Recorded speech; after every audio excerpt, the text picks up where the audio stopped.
Are you ready to discover how to shift the school? Make leaders making it happen. Hi, I'm your host, Tony Kimball, the host of Transforming Lives podcast, and we are looking at 50 educators from 50 states.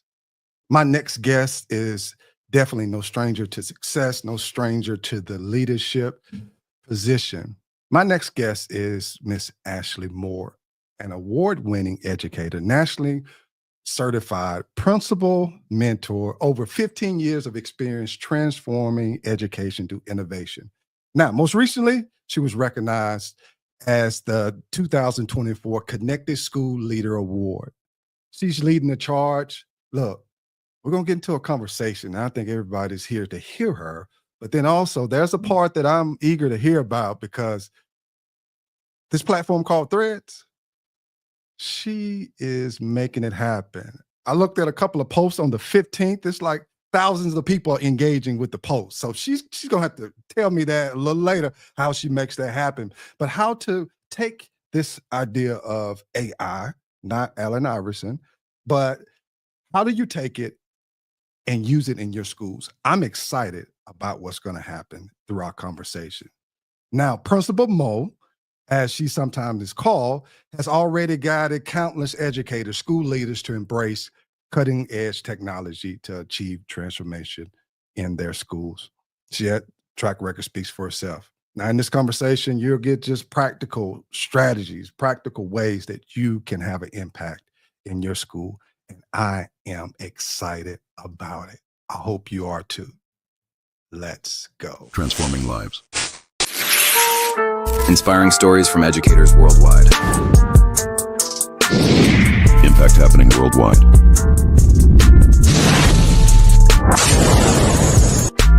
Your transformation starts here. All right, my next guest, I'm bringing on to the stage. My next guest, Miss Ashley Moore, better known as Principal Mo. Welcome. How are you? Hi, Tony. Thank you for having me. I'm excited to have you on, and and I was trying to go through my mind and figure out, how did we connect? Maybe you can help me out with that. I'm trying to think, how did we connect? What was the connection? I think it was somewhere between Instagram and Threads. I feel like it was definitely social media for Right, sure. social media. Yeah, Definitely for sure. Yeah, and that's kind of how it happens when we think about connections, how it happens. Just, you can be on these social media platforms and then you just see maybe a post or something and you just, make the connection. So usually I ask everybody this question: how is the weather where you are? It's cold. It's very cold. It's currently in the teens right now. It's supposed to feel below zero, like in the morning. We actually have a delay tomorrow because it's so cold outside, and it snowed Uh-huh. yesterday, and so the snow started melting. So snow melting plus that cold equals ice. So we'll see what tomorrow brings. But we're Gotcha. getting a real winter for the first time in a long time here in Maryland. Ooh. Okay.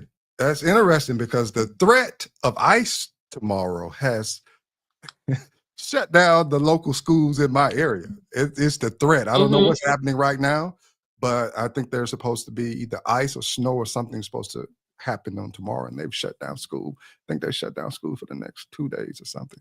So in Mississippi, you can't use that language. So in Maryland, in Baltimore, did I say that right? Correct me. Baltimore?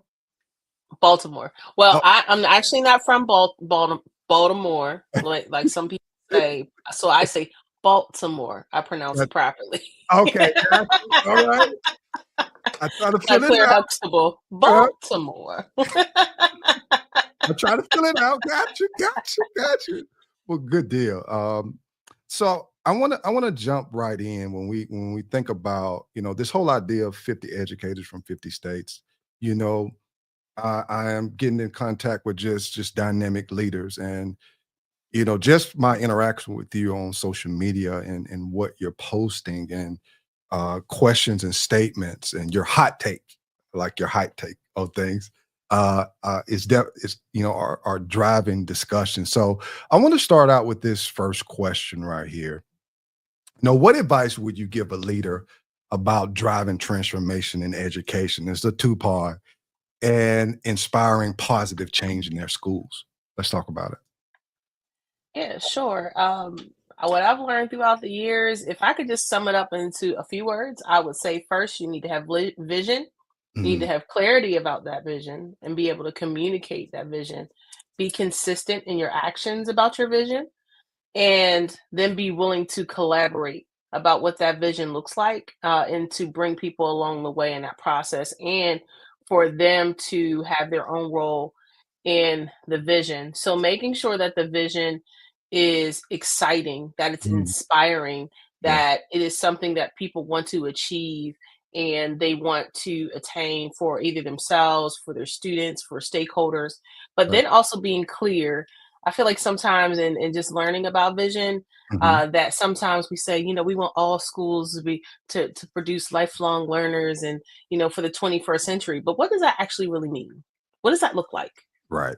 How are we going to take the students to get there? And how are we going to work together as stakeholders to get there? So just being very clear about what that vision looks like so that people Mhm. can actually see it with you, and being able to communicate what that vision looks like, therefore providing that clarity and steps on how to move forward. So then you don't have a lot of pushback in terms of, whoa, I don't understand what this is, Yeah. because usually that's why you get that pushback when you have your vision and Yeah. then you're saying, all right, everybody, let's go. And they're like, wait a minute, but I don't understand.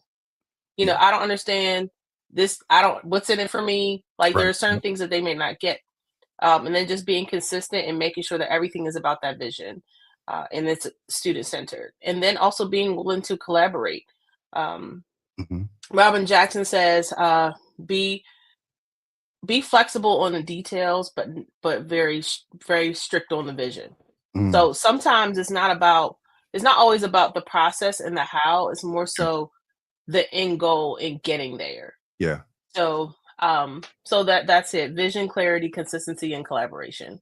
Absolutely. I love that. That was the word as you were talking, clarity. And when you're trying to lead a group, not push, but lead a group of people to a certain place, you got to get buy-in. They got to find out Absolutely. They have what to understand what's going on. right?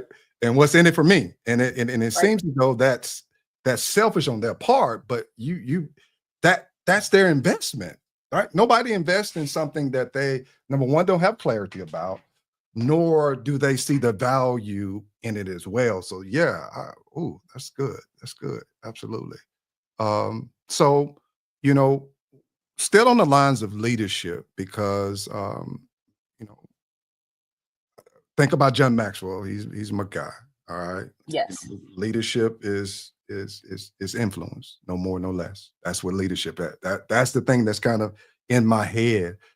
So on those lines, like what's one thing about educational leadership that's often misunderstood or overlooked?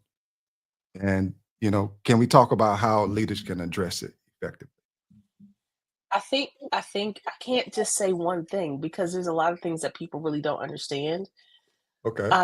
But one thing that I can say that you probably don't hear very often is the humanity of being a leader. Ooh, yeah. And I think that we as leaders, we have this idea that we always have to be, the superhero, the person that's strong for everyone. And as a result, we sometimes neglect ourselves and we neglect our feelings. Hmm. And what often tends to happen is if we continue to position ourselves and put ourselves in this place in people's minds where I'm the strong one, I'm here for you, then Mm, sometimes you strip away your humanity right. in other people's eyes. And so then what also often happens is that people forget that you're human. Yeah. And so that comes up in a lot of ways. People come and in the principal's office. Some people are like, oh, you're just a principal. No, I'm the therapist. I'm the problem solver. I'm the people come and and they dump and they dump. You got a minute. You got a minute. You hear that 30,000 times a day, and you don't want to say no, you don't want to turn people away, but sometimes you need a moment to yourself, or Right. sometimes you need to be able to just gather yourself in order to be the best leader that you can be. And I think that that lack of people understanding the humanity in you as a building leader is what is often overlooked, and it's not intentional. Right. It's not, there's no harm or foul in it. It's just this kind of what happens. Hmm. And that's how I always led. I always led, this people don't see my emotions. Yeah. They don't see any, a straight face. Hmm. And so during the pandemic, I learned that being vulnerable in leadership, I actually posted about this, I think, on LinkedIn, but being vulnerable in leadership is a strength. And Yeah. I think that's how leaders can address it effectively. No, you don't have to rant. No, you don't have to complain.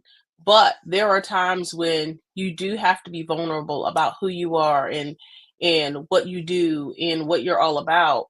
Um, and how you think and how you feel. You have that right in that place in the world to be that way. And the schoolhouse shouldn't make it any different. So I know sometimes people think that, if people see you being vulnerable, they may think the leader thinks that, oh, I'm being seen as weak. Right. Yep. Hmm. Yep. And and you're always on the defense. You're like, well, they could use this against me or whatever the case may Yeah. be. But in reality, people appreciate that. Yeah. People appreciate that and people value that. And then it helps them see that humanity in you as a leader. And at the end of the day, everybody understands we're all humans working together to help other little humans be great humans too. Yeah. And Yeah. so it becomes less of a power struggle. It becomes less of um it just becomes less of a power struggle and a us versus them or me versus you mentality. And it's we, us, and our working together, uh, you know, Yeah. towards this common vision, this common goal. Right. I agree. So you touched them. Ooh, you touched on a lot of stuff there. That I mean, even from the standpoint, I like how you pinpointed the term superhero because Hmm. there's a false sense of this character trait that people think leaders have. Like you're Yes. human. I got up this morning. I drank some water like you. But it's like the Hmm. position kind of or the perception removes the individual from that. It just removes them from it. Like you don't have that's I was going to say sympathy, but you don't get it as a leader. Hmm. You're supposed to be strong, but there's a part of empathy that should be in there as well. That Right. you show them, okay, today I'm not having a good day. I'm going to show you glimpses of it. I'm going to keep pushing through so that when it's, when they're dealing with it or if they experience it, you can kind of, they can see the human side of you. Because sometimes we're strong, but we're looking for another strong buddy to help us through as well. So, yeah. Ooh, I love that. That's powerful. So we've kind of looked at kind of this leadership part of just kind of straightforward, what is leader? What does that look like? What mistakes make? What does that part look like? I want to get into this Hmm. next one is let's talk about operations because operations, I'll be honest, have humbled me because Mm. you can look at somebody else do it and they could have all their ducks in a row, but then once you sit in that seat, you kind of apologize in your head and say, well, behind this hood is not the same thing as I thought it was. So my question is, you know, how have you streamlined operations in your school and allowed the administration, the teacher to focus on what really matters? I think they love that part. Student success. What have you done to make that happen? So, as the young people would say, operations is my bag. It's what I Hold up, hold up, hold is up. what I do. Hold up. There we go. So, streamlining operations, I'm always trying to look for ways because we want to optimize time, right? We want to optimize time because the more time that we have, the more we can focus on students and student success. Mhm. So one of the things is just always being planned and prepared, but also foreseeing challenges and digging those wells so you're not thirsty when you need to drink. Mm. Um, Ooh. so yeah, so you really have to foresee those challenges and think beyond. Okay, you always want to think things are going to go the way that you plan them to, but a lot of times they don't. Yeah. So and these are things that I've learned along the way, but just having standard operating procedures, I don't think people really talk about that in the education world too much, but like standard operating procedures, like this is how everybody takes attendance. This is how everybody, does this and that, and different things in the building. At this point, I don't have to be in my building for it to run. It can run from the beginning to the end of the day, and everybody knows what needs to happen and when it Mhm. needs to happen and what needs to be done. And so that's how you want it to be. You don't want to be the bottleneck, because that's what happens with operations. Right. Honestly, leaders are the reason why operations fail, because they're the bottleneck. They're the reason why something can't move on to the next part of the Yeah. operation, because they've Mhm. put themselves in the middle of it. Yeah. And so once I realized that, I started taking myself out of different processes, because I realized I was in too much. Mm. And if I wasn't involved, then it didn't happen the way it needed to, because I'll be out of the building at a meeting, or I'm sick, and things are Mhm. not running the way they're supposed to. And I learned that biggest lesson during COVID. I ended up getting COVID in the middle of October, so things are still fresh and new for people. And Yeah. so I realized when I came back and I sat with my team that I was a huge bottleneck. So that was one thing that I started working on, with just like, standard operating procedures, and also taking things from different leaders that I've learned along the way. For example, we have a daily board. It goes out every morning. I actually set my email to send it out at 7 Mhm. o'clock every morning. And then what I do is it's a Google slide, and every day we update the Google slide, and it's just the coverage, the schedule for the day, who's going to be visiting, Yeah. what are there any schedule changes? Here's links to the schedule. Here's links to this, and that. And so people get that every morning, and it's a piece of communication that's expected. And if it's not out by a certain time, they're in my office. Not going to, where's the board? We need to know what's going on for Right. today. Where's the board? Yeah. And so um and so that's one thing. Another thing that I've done, which has been a little bit of a game changer for me. And actually got the daily board from a friend on TikTok. She's Principal Mommy, but her name Yeah. is Amber Shields, Yeah. and she shared that with me. And then I got this from a colleague, a week at a glance. So Mhm. basically, it's my week where I send it out, but I also send the list of priorities that I have for that week. And then I also have, like, a list of people that I'm observing informally that week. Yes. And then there's another tab where it's my distributive leadership. So all of my leaders in my building, if there are tasks that they have to complete that are aligned with my weekly tasks, they know what tasks that they need to complete for that week. And then it's like a little dashboard where they can update their progress on it, and then they can like write me notes and find out exactly what needs to be done, or if they've run into a roadblock, they contact me about it. But my leadership team has really appreciated it, said, because they said that clarity. They're like, okay, I Yeah. know what I need to do. In addition to my regular tasks, like I know what needs to be done this week, and Right. I know what you're working on. So then I know if I keep going to your office and saying, "Oh, do you got a minute?" I know you don't have a minute. Yeah. I could see your entire schedule and what it is that you're working on. And then also and this is one of the things about collaboration. One of my teachers, she said, we need a master calendar. Like, she's like, Mhm. I Yeah. know you have one, but she was like, Right. it needs to be one for the whole building. Right. Yes. And I said, okay, we can make it. So now we have a master calendar where it's not just, okay, this is what's happening on this date. Because at one point we were just using Outlook, but Yeah. now I'm the Yeah. queen of spreadsheets. So it's a spreadsheet. And with the master calendar, it's like, student achievement activities, alignment for family community engagement, Right. IEP meetings, due Yeah. dates. So there's different columns for different things. And it's also really helpful to see, well, how do we engage families this month? Do we need to add additional engagement activities for them? Mhm. Or, student celebrations, how often do we celebrate kids? And Yeah. so it really helps us kind of as a reflection tool, looking back at Right. at a month, what we did that month, and then how we need to plan for the next month or upcoming months. Or we look at the whole year and look at, okay, we had a lot of family engagement, we Yes. had this, we had that, triangulate that with some survey data, and look at how we can continue to make the year better.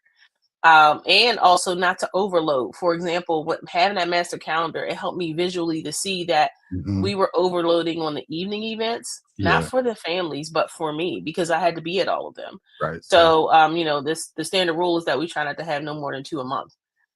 So that way the staff can attend, I can attend, and we're not overloaded or overburdened with a bunch of evening events, throughout the month. So those are just some of the ways that we've just streamlined the operations. In my leadership team, they're able to edit all of these things. Like I Mhm. said, I'm not the only person. Like, I Yeah. feel like the one of the biggest things with um, s- streamlining your operations is that a lot of times the leader is the problem, and sometimes you have to delegate and let it go, or collaborate and make it so that other people can contribute where you're not in the way. So let's see how I'm going to approach this right here. Because I'm going through my mind because I'm gonna cut up that whole segment we just had right here. That was that was a PD for administrators. Because what you've done is, and the whole thing about innovation is how do we take something that has been going on for years or even for Mhm, centuries or for decades? How do we take that and make it into I say move it into technology, make it mhm, innovative. Of even how we've talked about vision, right? You can talk about vision. It's on the board. You come in, see the vision, but you've set up systems so that now people can run with the vision. That's one thing to see the vision, but it's another thing to actually run with it and get others to run with it. And hearing that how you've implemented the slides, the Excel or Google Sheets, whichever one, mhm. so that people can pick it up and run with it. It's one thing to hear it, but it's another thing to run with a vision. So, yeah, whenever you're gonna do this, PD, whenever you're gonna put your product out, just let us know and we'll make sure that we push it out because that's the whole PD. Because now when you talk about operations, and I love what you pointed out of the part of bottlenecking, of knowing how to move out of the way, because sometimes you think Mhm. it's about you. But here's the thing, I was thinking about it when you were talking. In the classroom, you develop leaders, little small leaders. And that's what you want. And it's the same thing with schools as well. You want to make sure you Exactly. Especially if you think about it from a classroom teacher aspect, everybody loves Harry Wong. Mhm. And the biggest example that Harry Wong uses is that he created so many systems in his classroom. His classroom ran whether he was in there or not. The kids knew all the routines, all the procedures. So let's make a school that way. If we could scale that and make it so that a school is running that way, then let's do that. Because then, they were able to run the class without him being there. Absolutely. Yeah. Yeah. And you think about this too, right? In the real world, I think about going to a football game. Hmm. Everything is set up in such a way that the crowd flows in a certain way when they're entering the Yep. stadium. And if they're exiting, it's set up so that it is an easy flow and it's an experience. So I agree with you wholeheartedly there, how important operations are. But again, let me know when you're gonna have that the professional development or master class. Just let me know. I'll make Definitely sure will. yeah. So that's good. So as a leader, there are many facets to leadership. It's not what I think people think. They look at the glitz and glam and think it's, that's it. It's a lot more to it. So how do you ensure that decision-making processes align with your belief that all students can learn and achieve? Well, I mean, the first thing this always sounds cliche when people say this, but like we always keep students at the center of the conversation. And that's absolutely true. But I think that once again, and I think this is a part of one of our standard operating procedures that we have, Mhm. thanks to Robin Jackson, I've been in the Buildership University for the last, 2 years now. So I'm about to graduate.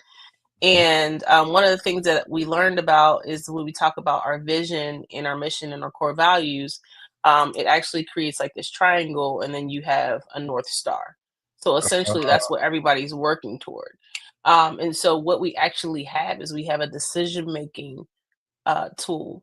And so the first thing that you ask is, say, you have a teacher that wants to teach juggling, and it's like, okay, well, if we're going to teach juggling, how does it help us meet our vision? How ooh, does it help us, achieve our mission? How does it help us stay true to who we are with our core values? And so you rate it on a scale of 1 through 10, like Keith Lee. And if it's below a 5, then it's not a priority, right? But yeah, if it's something that's between like an 8 and a 10, it's definitely something that we need to be doing. So then that way people are able to come to the table. Once again, they don't need me to do that. yeah, They, that's something that they can do. And then what they'll do is they'll say, okay, we came up with this idea. It was rated between an 8 and a 10, and we think that we should implement this. And so a lot of times it's like, well, if it's something that's going to help us achieve our vision, stay true to who we are, and keep us on track with our mission, absolutely, let's do it 1,000%. So then there's no question about it, and everybody's on the same page, and then we can all run with it. So like you said, running with that vision, and making certain that everybody's on the same page. this is good. I just want to tell you that I've said it a bunch of times, and you shouldn't say repeat it, be repetitive. But I want you to know, um, when that rubric, that metric, that because sometimes when decisions are made, Hmm. people don't understand that it's not just this wild thought that came up, or it's personal. It's not personal, and you actually have mapped out a way to have a if you talk about collaboration, number one, you have to be on the same page, but then to have some type of tool to help you go in that direction is powerful. That's Hmm. that, that's good, because again, going back running, you got to know where you're running to, because you can run in the wrong direction and get there and you're Right. like, oh man, why did I go this way? And put the efforts, but you're intentional about your efforts. That's the difference. So well, that's good. Thank you for sharing that. But that's all Robin Jackson. That was one of her things that she taught in. That was one of her components she taught in Buildership University. But it's something that's been really helpful to us, to the point where we don't even have to use it anymore, unless people want to really speak their piece. Hmm. And they're saying, well, let's go back to the North Star. Let's do that. Let's go back. But usually it's like everybody has this understanding. We can kind of roll with it. But sometimes it's like we get in these heated discussions about what it is you want to do moving forward. But it's got to the point where it's just so ingrained that we all know that this is, if we are going to do something or do something new, it has to align with this. Right. No, that's good. So it's one thing to connect with someone on social media, and you again, social media, and you see your post, and to kind of peel back those layers of the person is awesome to find out about you, Principal Mo. So far, we're what, four questions in, and this is some good stuff. So I know I got to go back and edit all this stuff and whatever, but hey, it's all to the good. So this next question, I think, yeah.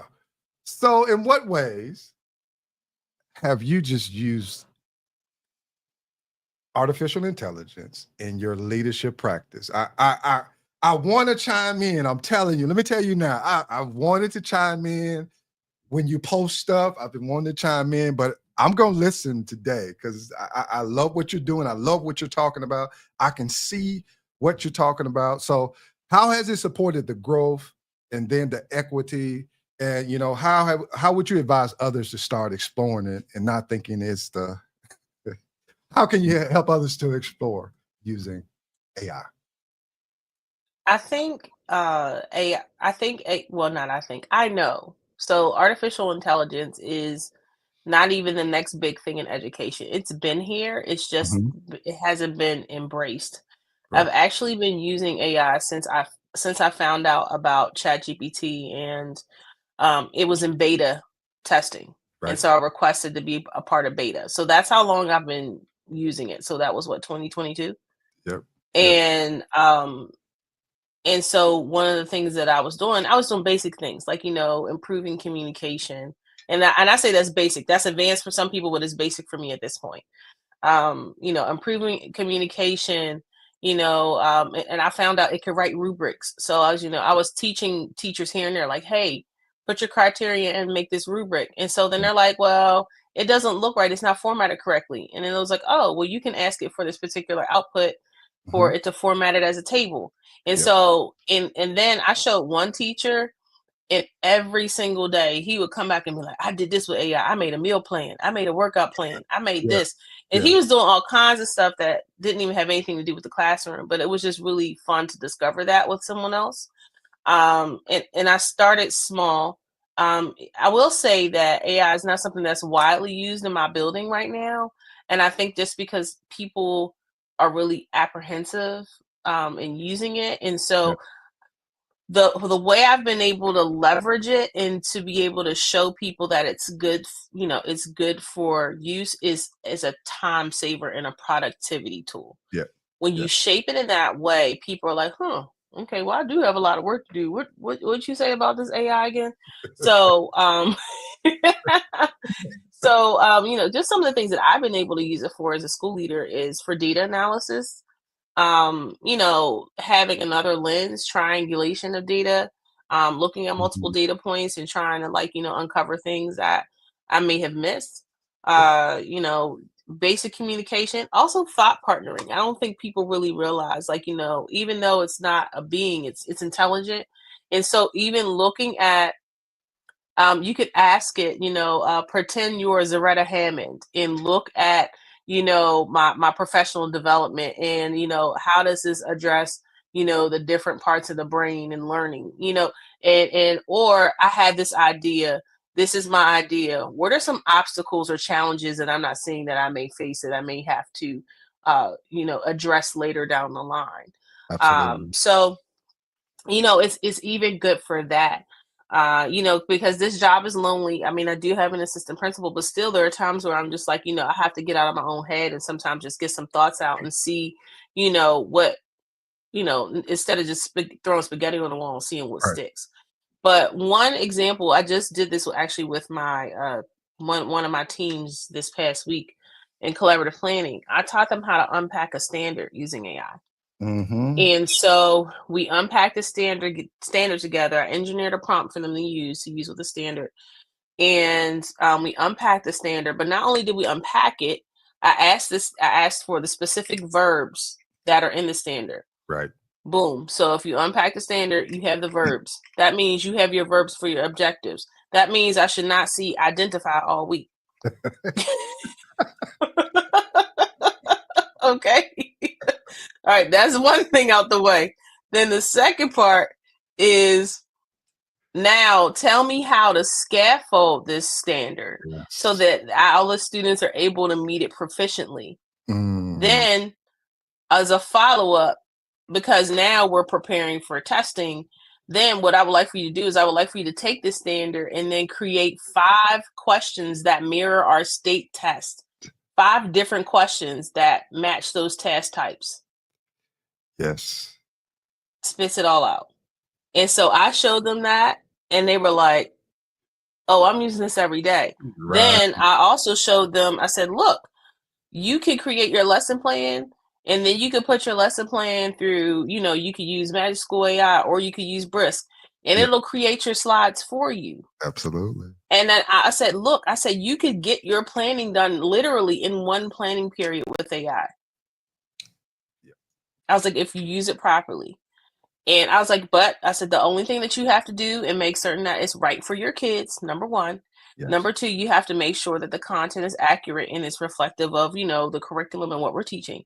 I said, but at least you have a starting point and you're not starting from scratch. And I said, Absolutely. and that's the beautiful part of it about AI, is that it gives you that jumping point with, instead of just coming up with stuff out of thin air. And I think that's one of the great things about teachers is that they're able to do that. They're very creative and they can come up with all these different great ideas and Mhm. execute them. But we're burning them out on the process because that's a lot to do. And and given that we have to teach all these different standards every single week, every single month, the reality is that they can't always generate all of that. Um, No, you're right. and then be able to turn around and teach it effectively. Yeah, so ooh, You want to go say, what's the PD again? you're right. Because I don't think people realize Yeah. the capability. It's almost like it's almost like, when, of course, the pandemic hit, this is, it's a terrible time in our world, but everybody went virtual. Mhm. And this whole model of SAMR, that was the first time I heard this term SAMR, which is just SAMR. So it's substitution, Mhm. augmentation, Mhm. modification, and Yep. redefinition. So with AI, just like you just said, you're basically you have a math coach or ELA coach or whatever coach, instructional coach there on this screen that can take this information and lay it out in such a way that Mhm. it helps you now to deliver instruction differently. And it Yes. lays it out in a way, and even telling the prompt, well, write it on the 5th grade level, write it on the 3rd grade level. Great. Exactly. Leveling text. Yep. And so what I also said, I said, even one, we did one standard for one teacher. She's like, well, she's like, I'm doing all those things. I said, great. I said, so not this may be the flip side for you. This may be a checklist. I was like, you might just to make sure you don't miss anything. I said, this might be a checklist for you. And then what I also said, I said, you can make this a checklist for the students. Right. You can have them create a standards tracker for the students to say, oh, okay, I know how to, identify, the main idea of a story. I know how to compare two main ideas of two different stories. I know how to compare and contrast. So then, the kids can then take ownership of their learning, Right. Yeah. Yeah. and then it took you all of 3 minutes to do all of that, to prepare it so Right. that you could turn around and teach it.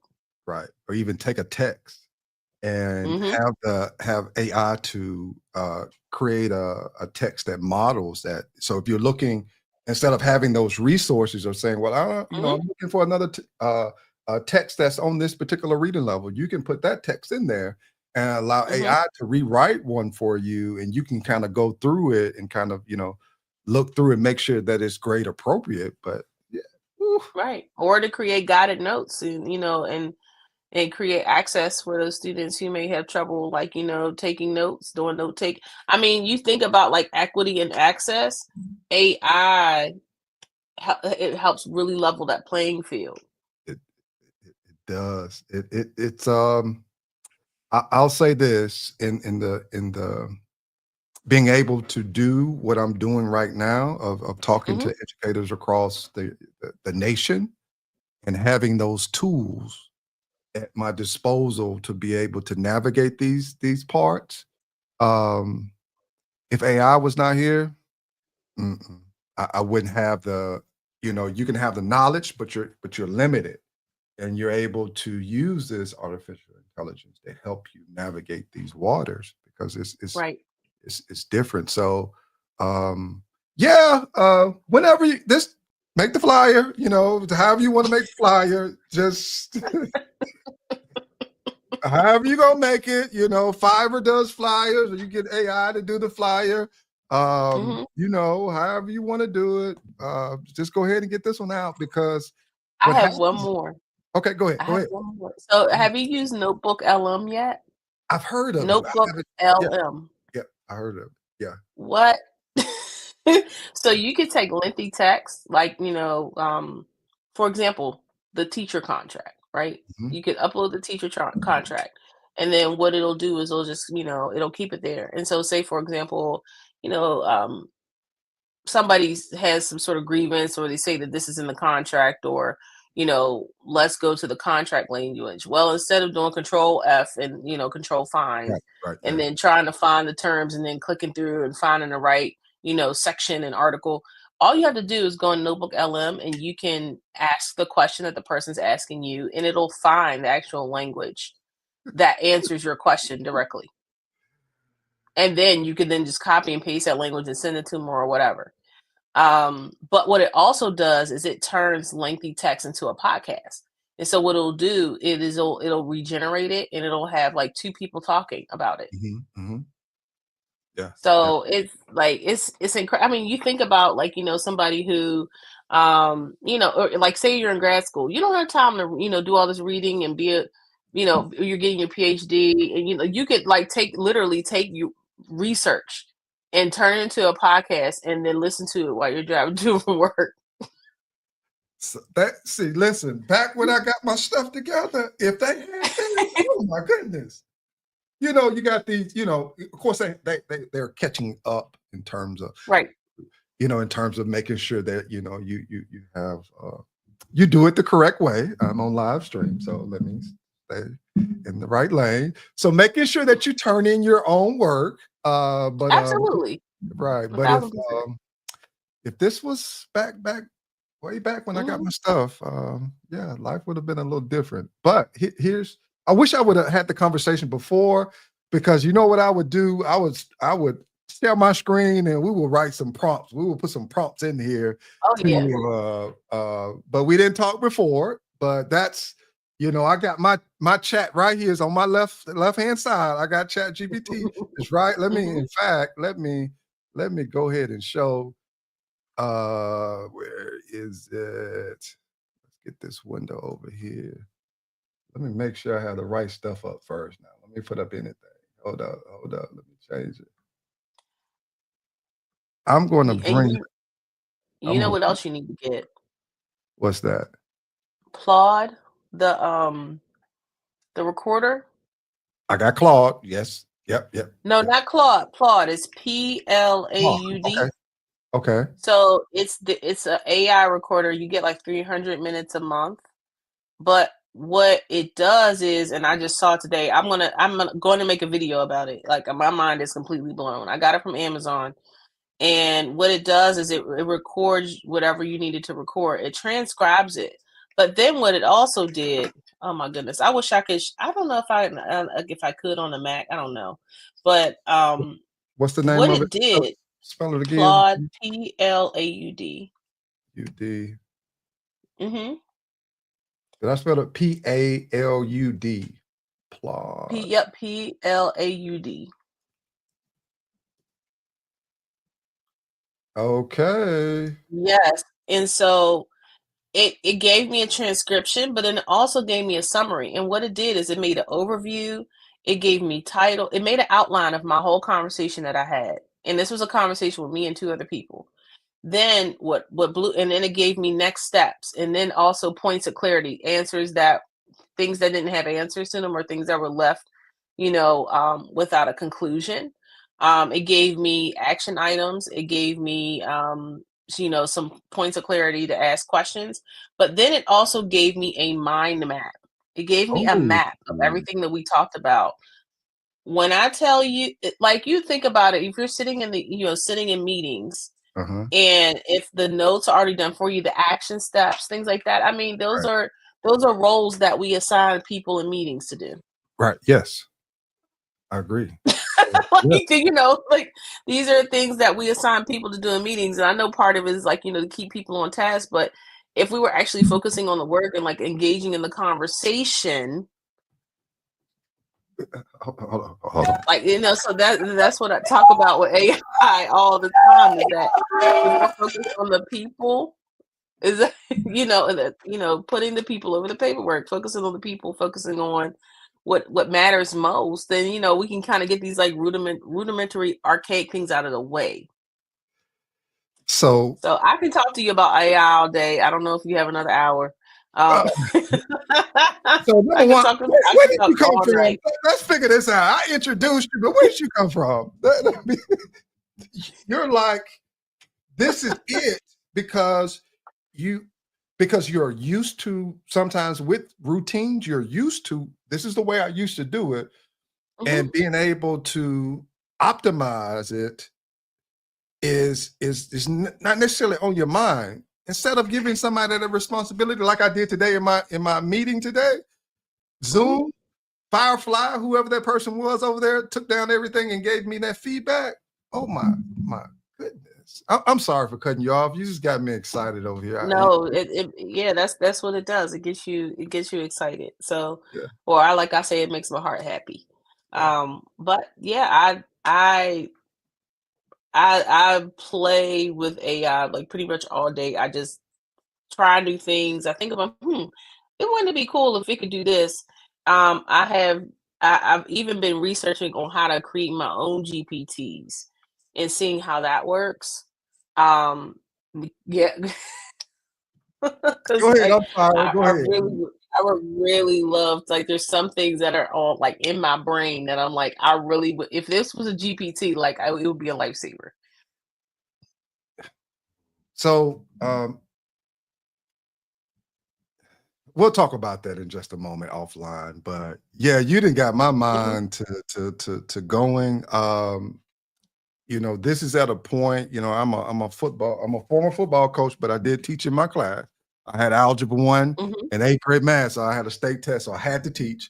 So my yep, football background, we usually, you have your 2-minute warning, in mhm, which you have the floor, and ooh, I wish we can continue on in the conversation, but I want to be, respectful of your time. So it's a 2-minute warning, and you have the floor. I'm going to step out of the way. Once you're done, of course, I'll take you off stage and close it out. And I just ask for 2 or 3 minutes of your time afterwards. All right, you have the floor. okay. Well, once again, Tony, thank you so much for having me on your podcast today. I really appreciate it. I appreciate, the connection that we've had and the conversation that we had today.